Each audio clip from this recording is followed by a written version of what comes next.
Hi guys, I am Karishma. Welcome back to my YouTube channel. कैसे हो आप लोग? आई होप आप लोग सब बहुत अच्छे हो। और फाइनली वो वाले डेज आ गए हैं जहां पर भगवान और नेचर दोनों ही आपके अगेंस्ट कंस्पायर कर रहे हैं कि आपको पढ़ने ना दिया जाए, ठीक है।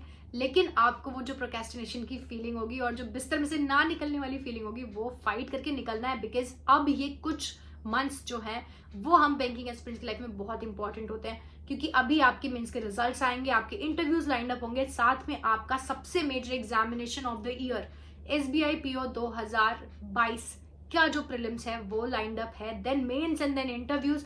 तो आपको अभी कुछ महीने बिल्कुल नहीं रुकना है। सो ये फाइट करना, ये जितने भी प्रोक्रेस्टिनेशन की फीलिंग होगी और जब आपका पढ़ने का नहीं मन करेगा, ये फाइट करना। और आज इस वीडियो में हम क्या बात कर रहे हैं, एक्चुअली मैंने अभी कुछ दिन पहले अपना IBPS PO का मेंस का स्कोर कार्ड शेयर किया था, जिसमें आपने मेरे इंग्लिश के मार्क्स देखे, वो 30 अबव थे and everyone was interested to know my strategy. Even though मैंने बहुत बार अपनी स्ट्रैटेजी शेयर की हुई है, बट मैंने एक चीज नोटिस की कि जब मैंने 2020 में एग्जामिनेशन दिया था, मेरे जो मार्क्स थे वो थे 17 marks in IBPS PO mains 2020। लेकिन वही 2021 में मेरे मार्क्स जो थे वो थे 30+। तो वो जर्नी, वो गैप मैंने कैसे फिल किया, बिकॉज मैं बहुत लंबे टाइम से अब प्रिपेयर कर रही हूँ। 5 से 2020 में मैंने शुरू किया था and this is 2022, end of 2022। तो अप्रोक्सीमेटली मुझे 2 साल हो गए हैं बैंकिंग प्रेपरेशंस के अंदर। बहुत सारे एग्जामिनेशंस क्वालिफाई किए, बहुत सारे एग्जामिनेशंस में फेलियर भी टेस्ट किया। और जो एक्सपीरियंसेस, जो आपको लर्निंग्स फेलियर्स देते हैं, वो सक्सेस आपको कभी नहीं दे सकती है। So I have tested it all. इसीलिए मुझे पता है कि मैंने वो क्या गलतियां की थी 2020 में जो मुझे नहीं करनी थी 2021 में। एंड इवन 2020 में तो I was a full time aspirant, मैं हर एक सब्जेक्ट को स्पेसिफिकली उठा के पढ़ती थी। बट 2021 में I didn't have that much of time. So मैंने बहुत ही कैटेगोरिकली पढ़ाई की and then I clear with such good marks. तो वो कैसे हुआ है वो आज इस वीडियो में शेयर करेंगे। आपको बहुत हेल्प करने वाली है। जितने भी लोग हैं जो सोचते हैं कि या तो उनका प्रीलिम्स नहीं निकलता है या मेंस निकलता है, आपका हर एक एग्जामिनेशन इतने अच्छे मार्क्स से निकलेगा अगर आप ये कुछ चीजें पॉइंट बिठाओगे। तो ध्यान से सुनना ये वीडियो, और बहुत इंपॉर्टेंट होने वाला है। अगर आपने अभी तक सब्सक्राइब नहीं किया है चैनल तो सब्सक्राइब जरूर कर लेना और लाइक कर देना, अगर आपको इन फ्यूचर भी कभी ये वीडियो देखनी हो तो आपको मिल जाए, मिस आउट ना हो, ठीक है। तो चलो अब स्ट्रैटेजी की बात करते हैं। एक गलती जो हम सब लोग कर रहे हैं, आई नो आप भी करते हो, और वो इसीलिए मुझे पता है क्योंकि इंग्लिश होता है मोस्ट बच्चों का वीक, ठीक है। अब हम लोग क्या करते हैं इंग्लिश में, हम किसी के ऊपर डिपेंडेंट हो जाते हैं। हम कोई टीचर सर्च करते हैं अपनी प्रिपरेशन में आते ही, और उस प्रिपरेशन के अंदर हम इतना ज्यादा डिपेंडेंट हो जाते हैं उस टीचर के ऊपर कि मान लो फिर हम कोई कोर्स ले लिया हमने, या फिर हम यूट्यूब पर ही कोई क्लासेस करते हैं और रेगुलरली हमें पता है कि हाँ ये क्लास हमें 9 बजे या मान लो फॉर एग्जाम्पल 10 बजे देखनी है, या इनकी ये क्लास 10 बजे लाइव होगी। हम वो ही उसी क्लास के ऊपर इतने डिपेंडेंट हो जाते हैं और वहां पर एक्चुअल में हमें अपना इंप्रूवमेंट भी दिखता है। लेकिन आप ये भूल जाते हो उस इंप्रूवमेंट में कि आपने सेल्फ स्टडी तो की नहीं। जो आप टीचर को देख के या क्लास में जो चीजें करते हो ना, वो एक सिमिलर पैटर्न के क्वेश्चंस होते हैं जो वो टीचर्स करा रहे होते हैं। आई एम नॉट सेइंग कि आप टीचर को फॉलो मत करो या गलत है, आप समझने की कोशिश करना what I am trying to say. देखो हर टीचर का ना एक पैटर्न होता है, वो पैटर्न अगर आप उनके स्टूडेंट हो आपको समझ आ जाएगा, फिर आप उसमें इंप्रूव करना शुरू करोगे। 1-2 महीने में आपको बहुत अच्छी इंप्रूवमेंट लगेगी। उस क्लास में आप बहुत अच्छा कर भी रहे होगे परफॉर्म, है ना, उस क्लास में आपके मार्क्स भी बहुत अच्छे आएंगे। लेकिन जब आप उस बबल से, उस दुनिया से बाहर आते हो, जब आप अदर कॉम्पिटिशन्स में जाते हो, तब आप देखते हो कि वहां पर आप अच्छा स्कोर नहीं कर रहे हो। और मेरी जो सबसे बड़ी गलती थी 2020 में, यही मैंने गलती की कि मैं एक टीचर पे डिपेंडेंट होकर मुझे लगा मैं तो बहुत अच्छा स्कोर कर रही हूँ, मैं तो बहुत ही बढ़िया परफॉर्मेंस कर रही हूँ, मेरे को तो किसी चीज की जरूरत ही नहीं है, ठीक है। तो मैंने ना तो अपनी सेल्फ स्टडी पर ध्यान दिया उस पर्टिकुलर सेक्शन में, मतलब इंग्लिश में, ना मैंने सेक्शनल टेस्ट पर ज्यादा ध्यान दिया। बस मॉक टेस्ट में दे रही हूँ, कभी मॉक टेस्ट में अच्छे नंबर आते हैं, कभी गलत आते हैं, तो बस ये सोच लिया कि इंग्लिश का तो ऐसा ही होता है, ये तो हिट एंड ट्रायल है, कभी अच्छे आएंगे कभी नहीं आएंगे, तो कभी स्पेसिफिकली ध्यान नहीं दिया। लेकिन जब एग्जामिनेशन में 17 मार्क्स आए, आई वॉज शॉक्ड कि मेरे 17 मार्क्स कैसे आ सकते हैं। जहां मेरे फ्रेंड्स थे जो किसी टीचर को फॉलो नहीं कर रहे थे, वो आराम से बस रीडिंग कर रहे थे या जो भी चीजें वो करते थे उतना कर रहे थे, वो लोग 30 अबव मार्क्स लेकर आ रहे हैं। तब मुझे रियलाइज हुई कि ये सबसे बड़ी मिस्टेक थी कि मैंने अपने अराउंड एक बबल बनाया और मैंने कुछ लोगों को चुन लिया बस कि इन्हीं से मेरा कंपटीशन है, ये मेरी क्लास है, यही मेरा कंपटीशन है। लेकिन मैंने आगे जाके देखा ही नहीं कि ये सिर्फ ये चीज मुझे नहीं पढ़नी है, मुझे खुद पे और मेहनत करनी है, मुझे डिफरेंट टाइप के क्वेश्चंस करने हैं। ये पर्टिकुलर टाइप के क्वेश्चंस में तो मैं एक्सीड कर लूंगी, लेकिन एग्जामिनेशन में तो ये टीचर नहीं बनाने वाले हैं ना क्वेश्चंस।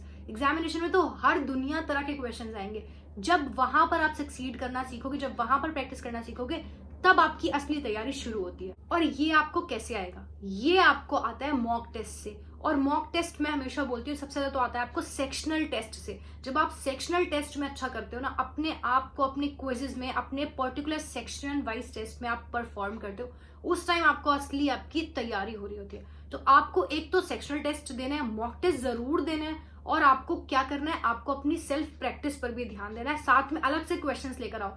ये सब आपको कहाँ से मिलेगा? तो मॉक टेस्ट जो है, मॉक टेस्ट का लिंक तो मैंने आपको डिस्क्रिप्शन में प्रोवाइड कर दिया है, वो आपको वहां से मिल जाएगा, वो चेक करो।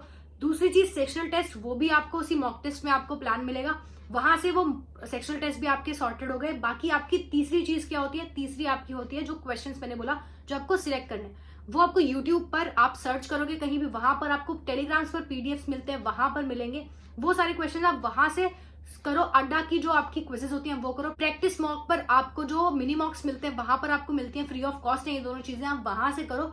तो इस तरह से ये सारे कंटेंट आपको सर्च करना पड़ता है ये, ठीक है। यूट्यूब पे, गूगल पे इतना सारे कंटेंट अवेलेबल है, टेलीग्राम पर इतना सारा कंटेंट अवेलेबल है, तो कंटेंट की कमी तो आपको नहीं पड़ेगी। तो ये सारी प्रैक्टिस आपको आज ही से शुरू करनी है। अब सेकेंड चीज कि इन प्रैक्टिस में भी स्पेसिफिकली आपको क्या क्या चीजें प्रैक्टिस करनी है। सबसे पहली बात तो अगर आपको ग्रामर नहीं आती है ना, तो बहुत सारे कोर्सेज हैं यूट्यूब पर जो आपको मिल जाएंगे, उसकी एक क्लास देखो, लेकिन रीडिंग करो साथ साथ, ठीक है।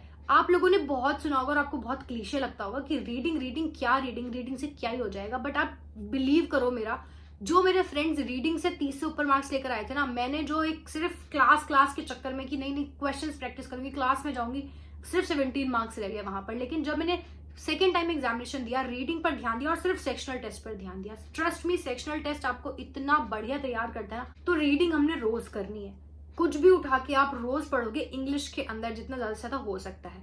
तीसरी चीज आप क्या करोगे, जिन चीजों से आपको डर लगता है, जैसे कि आपके आरसीज हो गए, आरसी सबसे ज्यादा मार्क्स के आते हैं, ठीक है। और आपको समझना भी यही है कि एग्जामिनेशन की डिमांड आपसे क्या है, तो जो आरसीज आपके इतने नंबर के आते हैं उनको आप सॉल्व करोगे, ठीक है। फिर आपको एरर डिटेक्शन वगैरह से डर लगता है और वो ज्यादा नंबर के आते भी हैं। सेंटेंस फ्रेमिंग से आपको डर लगता है, पैरा जंबल से आपको डर लगता है। तो ये सारी चीजें आपको स्पेसिफिकली उठा के इनकी प्रैक्टिस करनी है। वो वाली चीजें जब आप कर लोगे, आरसीज में आप जब टाइम सेव करना सीख जाओगे, जब आप रीडिंग करोगे ना, तो कॉम्प्रिहेंशन इतना अच्छा हो जाएगा कि आराम से आपको समझ में आता है। उसके बाद मैंने आपको तरीका बताया हुआ है कैसे करना है। क्वेश्चंस रीड करो, क्वेश्चन रीड करने के बाद पैसेज पे जाओ, सिर्फ वही लाइन पिक करो जहां से आपको वो कीवर्ड नजर आता है। पूरा टाइम देने की जरूरत ही नहीं है, पैसेज हमें समझना नहीं है, वहां पर हमें कोई जरूरत नहीं है कि हमें कौन सा आया है, कहीं हमें नरेट तो करना नहीं है आके, तो वो वाला सिर्फ इतना पढ़ो और आप क्वेश्चंस करो। बेसिकली आपको अपना टाइम सेव और आपको स्मार्टली पढ़ना है। इंग्लिश बिल्कुल डिफिकल्ट नहीं है, मैं आपको बता रही हूँ, सच में इंग्लिश चाहे वो आपकी बैंकिंग की इंग्लिश ही क्यों ना हो, बिल्कुल डिफिकल्ट नहीं है। प्री की तो बिल्कुल डिफिकल्ट नहीं है। कुछ चीजें बस समझ जाओ, प्री का पैटर्न समझ जाओ, प्री का वेटेज समझ जाओ, और वोकैबुलरी पे जो लोग बहुत ज्यादा टाइम वेस्ट करते हैं, बहुत ध्यान देते हैं, अगर आप नहीं भी करोगे ना तो भी चल जाएगा। फिर भी आपको वोकैब की अगर टेंशन होती है तो मैं आपको बता रही हूँ, सिंपल एक चीज करो कि जब भी आप रीडिंग करते हो ना, जो भी आपको वर्ड्स मिलते हैं उसका मीनिंग मत सर्च करो। क्या करो, उस वर्ड को पढ़ो और उसके बाद उन सेंटेंसेस को पढ़ के कोशिश करो ये पता लगाने की कि इस वर्ड का मीनिंग क्या होगा। हर कोई वर्ड ना जब किसी सेंटेंस में डलता है तो उसका मीनिंग कहीं ना कहीं चेंज होता है, तो आपको पता लगाना है कि उस पर्टिकुलर सेंटेंस में उस वर्ड का क्या मीनिंग बन रहा है, बस इतना पता लगाओ और उसके बाद उसके सिनोनिम्स पढ़ो। ये प्रैक्टिस आप रोज करते रहो हर एक दिन, तो आपका बहुत अच्छा होगा। और फिर मैंने आपको एरर डिटेक्शन के बारे में बताया, हमेशा ऑलमोस्ट मैं हर वीडियो में कहती हूँ जब भी इंग्लिश की बात होती है कि एरर डिटेक्शन से बेटर चीज कुछ नहीं है। अगर आपको अपनी इंग्लिश सुधारनी है तो एरर डिटेक्शन करो, 5-5, 10-10 क्वेश्चंस, या फिर निमिषा मैम की क्लासेस होती हैं, वो आपको अनअकैडमी में भी मिल जाएंगी, फ्री सेशंस में, स्पेशल क्लासेस उनको बोलते थे उस टाइम पे। अगर नहीं अभी नहीं कराते ना तो पुरानी क्लासेस जाके उठा के देख लो, गूगल पे, यूट्यूब पे, हर जगह से वो एरर डिटेक्शन उठा के इतनी करो कि आपको रूल्स याद हो जाए। ऐसे आपको क्वेश्चंस बस दिखें। देखो ये वाले एग्जामिनेशन है ना, to be very very honest, prelims में तो कम से कम आपको बहुत ज्यादा दिमाग लगाने की जरूरत नहीं है। ऐसे वो होते हैं जैसे कि नंबर सीरीज होते हैं मैथमेटिक्स के अंदर, कि आपको दिखे और आपको पता चल जाए कि हाँ इसमें ये वाला पैटर्न लगा हुआ है। तो एरर डिटेक्शन तो ऐसे होने चाहिए कि आप बस देखो और आपको पता हो कि हाँ ये एरर है। इतना ज्यादा प्रैक्टिस कर लो उन चीजों को। अगर आपकी इंग्लिश अच्छी भी नहीं है ना, तो स्मार्टली इस तरह से करते रहोगे ना, तो आप अपने आप आपका स्कोर ये होगा कि 15 से ऊपर तो आप ऑलरेडी पहुंच चुके हो। अब आपको दिमाग भी लगाने की जरूरत है, 15 मार्क्स से ऊपर आप पहुंच गए। बाकी जो 10 मार्क्स की बैटल है वो आप कैसे सॉल्व करोगे, रीडिंग करके, प्रैक्टिस करके, ग्रामर पढ़ के, ये सब चीजें करके आराम से आप, जो मैं आपको कह रही हूँ 20-25 नंबर से ऊपर आप आराम से पहुंच जाओगे।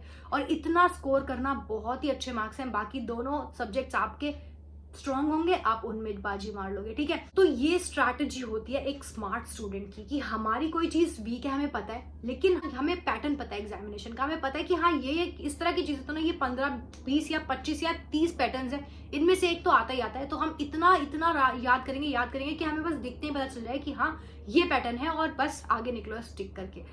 ये चीजें कुछ याद रखना बहुत इंपॉर्टेंट आपको ये रोल प्ले करने वाली है आपकी पूरी प्रिपरेशन जर्नी में। जिन लोगों ने अभी शुरू किया उनके लिए तो ये बहुत ही अच्छी वीडियो और बहुत ही हेल्पफुल वीडियो होने वाली है। बाकी जिनको ऑलरेडी पता है, बस वो प्रैक्टिस नहीं कर रहे इस चीज को, तो क्यों नहीं कर रहे हो, ये वीडियो आपको शायद एक किक प्रोवाइड करे कि अब बस हो गया, जितना प्रोक्रेस्टिनेट करना था कर लिया, अब SBI PO बिल्कुल सर पर है। तो बिल्कुल टाइम वेस्ट मत करो, पढ़ाई करो, ठीक है। रोज की रोज प्रैक्टिस करो। अगर पढ़ने का और कुछ नहीं मन करता तो कोई नॉवेल ले आओ, ठीक है। कुछ ऐसी चीज ले आओ कि रात को आप सोच लो कि हाँ आधे घंटे में पढ़ के सोना है, सुबह आधे घंटे पढ़ना है, रात को आधे घंटे पढ़ना है। करंट अफेयर्स वगैरह पे ध्यान रखो अपना। और इंटरव्यू के लिए जो लोग कह रहे हैं, इंटरव्यू की प्रिपरेशन वीडियोस भी बहुत जल्दी आएंगे, आई नो, और बहुत सारे चैनल पे ऑलरेडी हैं, तो पहले उनको देख लो। और बाकी और सेशंस भी अगर कंडक्ट करने होंगे, जैसे भी टाइम मिलेगा ऐसे हम लोग करते रहेंगे। आप लोग बस अपना ख्याल रखो और पढ़ते रहो, और जितने भी सजेशंस बताए हैं वो मानो, फॉलो करो। लिंक मैंने डिस्क्रिप्शन में दिया है आपको मॉक टेस्ट का, जाके वो दो, सेक्शनल टेस्ट दो। और अभी तक रुके हो तो चैनल को सब्सक्राइब किए बिना बिल्कुल मत जाना, चैनल सब्सक्राइब करो, बेल आइकन प्रेस करो और लाइक करो वीडियो को। और जो भी अगर कोई डाउट्स हैं कुछ है तो कमेंट सेक्शन में पूछ लो मेरे से, ठीक है। सब्सक्राइब किए बिना कोई मत जाना। चलो मैं आपको मिलूंगी अदर इन्फॉर्मेटिव वीडियोस में। Bye bye.